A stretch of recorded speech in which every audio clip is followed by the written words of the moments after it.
Details చూద్దాం. Medigadda matter పై మాటకు మాట నిప్పుకు నిప్పు అన్నట్టుగా సాగుతోంది. స్వల్ప రిపేర్లు వస్తే సరిదిద్దాల్సిన ప్రభుత్వం పట్టించుకోవడం లేదని మండిపడ్డారు మాజీ సీఎం కేసీఆర్. అదే రేంజ్ లో రివర్స్ పంచ్ ఇచ్చారు మంత్రి ఉత్తమ్ కుమార్ రెడ్డి. కాళేశ్వరం దేశ చరిత్రలోనే పెద్ద స్కామ్ అంటూ మండిపడ్డారు. Criminal enquiry చేయిస్తామంటున్నారు.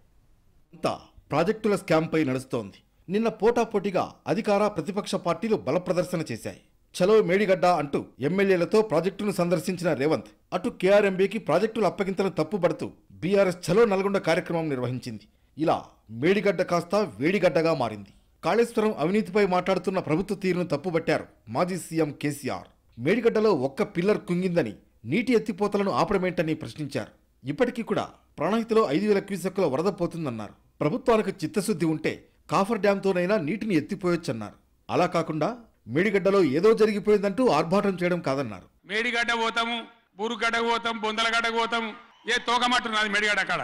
మీ బండారం బిడ్డ ఈ స్టేజ్ మీద కూర్చున్న నాయకులు మేము అవుతున్నామో, ఈ అసెంబ్లీ అయిపోయిన తర్వాత మేము కూడా అడిగి పోతాం, మీ చరిత్ర మొత్తం ఎండగడతాం. ఓ లంగ చేత పెట్టి పోయిన ప్రభుత్వాన్ని బదనం చేయాలి, బట్టగాల్చి మీదేయాలని మేము మేడిగడ్డ పోతాం. ఏం బిక్తాం మేడిగడ్డ అక్కడ పోయి? ఎందుకు పోతున్నాం మేడిగడ్డకు? దమ్ముంటే నీళ్ళు ఎత్తిపోయి, నీళ్లున్నాయి, కాపర్ డ్యాం పెట్టి కూడా నీళ్ళు ఎత్తిపోయచ్చు. దేశ చరిత్రలోనే కాళేశ్వరం ప్రాజెక్ట్ అవినీతి పెద్దదన్నారు మంత్రి ఉత్తమ్ కుమార్ రెడ్డి. గతంలో ఎన్నడూ జరగనంత స్కామ్ జరిగిందన్నారు. ఈ కుంభకోణంపై క్రిమినల్ ఎంక్వైరీ చేస్తామంటున్నారు Uttam. Medigadda barrage tender was given at 1,800 crores. ఎవరు బాధ్యులు? ఇది 4,600 కోట్లు ప్రజాధనం. ముందు escalation of cost and then the Medigadda barrage collapses. 100 రూపాయలు టెండర్ పిలుస్తారు, ఆ తర్వాత దాన్ని 500 రూపాయలు చేస్తారు. ఇది ఒక భారీ కుంభకోణం.